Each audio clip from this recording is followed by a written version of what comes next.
The wisest person I ever met in my life, a third grade dropout. Wisest and dropout in the same sentence is rather oxymoronic, like jumbo shrimp.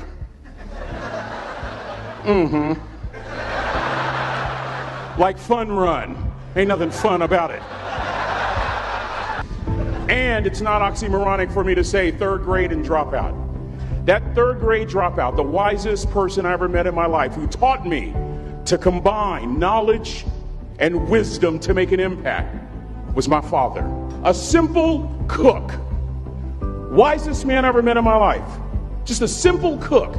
Left school in the third grade to help out on the family farm, but just because he left school doesn't mean his education stopped. Mark Twain once said, "I've never allowed my schooling to get in the way of my education." My father taught himself how to read, taught himself how to write, decided in the midst of Jim Crowism, as America was breathing the last gasp of the Civil War, my father decided he was going to stand and be a man. Not a black man, not a brown man, not a white man, but a man. He literally challenged himself to be the best that he could all the days of his life. I have 4 degrees. My brother is a judge. We're not the smartest ones in our family. It's a third grade dropout daddy. A third grade dropout daddy who was quoting Michelangelo, saying to us, "Boys, I won't have a problem if you aim high and miss, but I'm going to have a real issue if you aim low and hit." A country mother quoting Henry Ford, saying, "If you think you can or if you think you can't, you're right." I learned that from a third grade drop. Simple lessons. Lessons like these. Son, you'd rather be an hour early than a minute late. We never knew what time it was at my house because the clocks were always ahead. My mother said for nearly 30 years my father left the house at 3:45 in the morning. One day she asked him, "Why, Daddy?" He said, "Maybe one of my boys will catch me in the act of excellence. I want to share 2 things with you."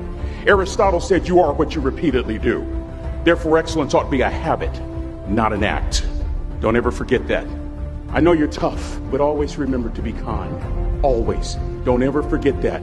Never embarrass mama. Yeah. If mama ain't happy, ain't nobody happy. If daddy ain't happy, don't nobody care. But you know, I'm trying to tell you. Next lesson.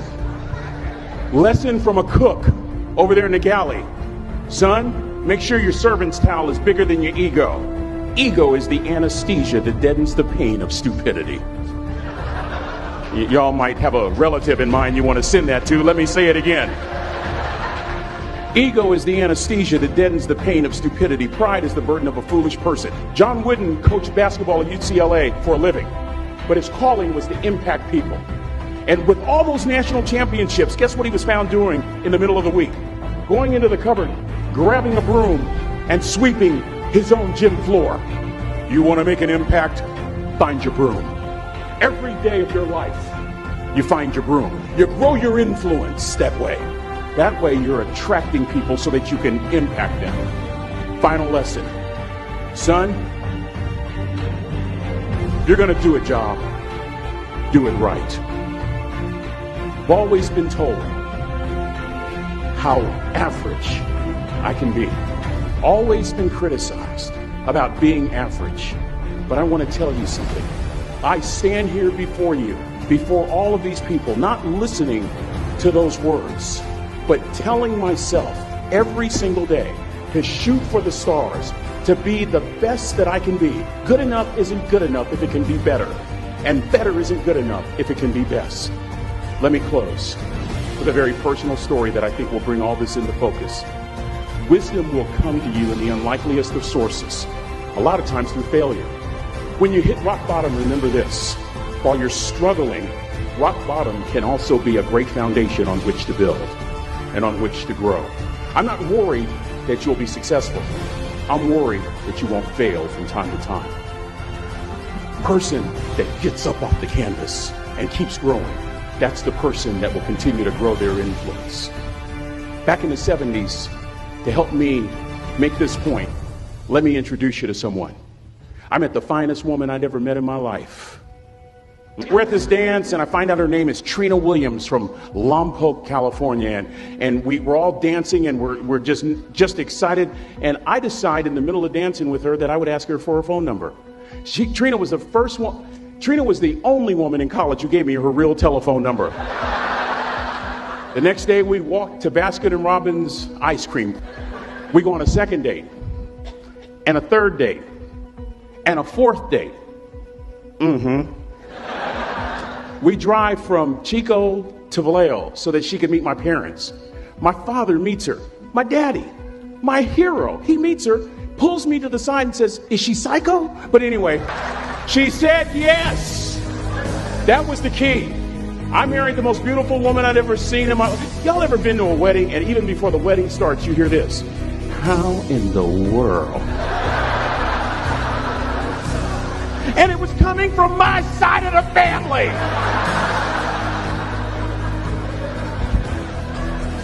We get married, we have a few children, our lives are great. One day, Trina finds a lump in her left breast. Breast cancer. 6 years after that diagnosis, me and my two little boys walked up to Mommy's casket. And for 2 years, my heart didn't beat. If it wasn't for my faith in God, I wouldn't be standing here today. If it wasn't for those two little boys, there would have been no reason for which to go on. I was completely lost. That was rock bottom. You know what sustained me? The wisdom of a third grade dropout. The wisdom of a simple cook. We're at the casket. I'd never seen my dad cry. But this time I saw my dad cry. That was his daughter. Trina was his daughter, not his daughter-in-law. And I'm right behind my father, about to see her for the last time on this earth. And my father shared 3 words with me that changed my life right there at the casket. It would be the last lesson he would ever teach me. He said, "Son, just stand. You keep standing. You keep standing. No matter how rough the sea, you keep standing." And I'm not talking about just water. You keep standing. No matter what, you don't give up. And as clearly as I'm talking to you today, these were some of her last words to me. She looked me in the eye and she said, "It doesn't matter to me any longer how long I live. What matters to me most is how I live." I ask y'all one question, a question that I was asked all my life by a third grade dropout. How you living? How you living? Every day ask yourself that question, how you living?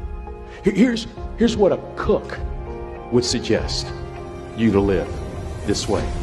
That you would not judge, that you would show up early, that you'd be kind, that you'd make sure that that servant's towel is huge and used, that if you're going to do something, you do it the right way. That cook would tell you this, that it's never wrong to do the right thing, that how you do anything is how you do everything.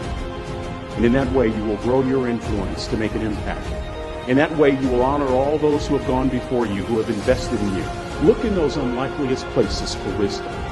Enhance your life every day by seeking that wisdom and asking yourself every night, how am I living? May God richly bless y'all. Thank you for having me.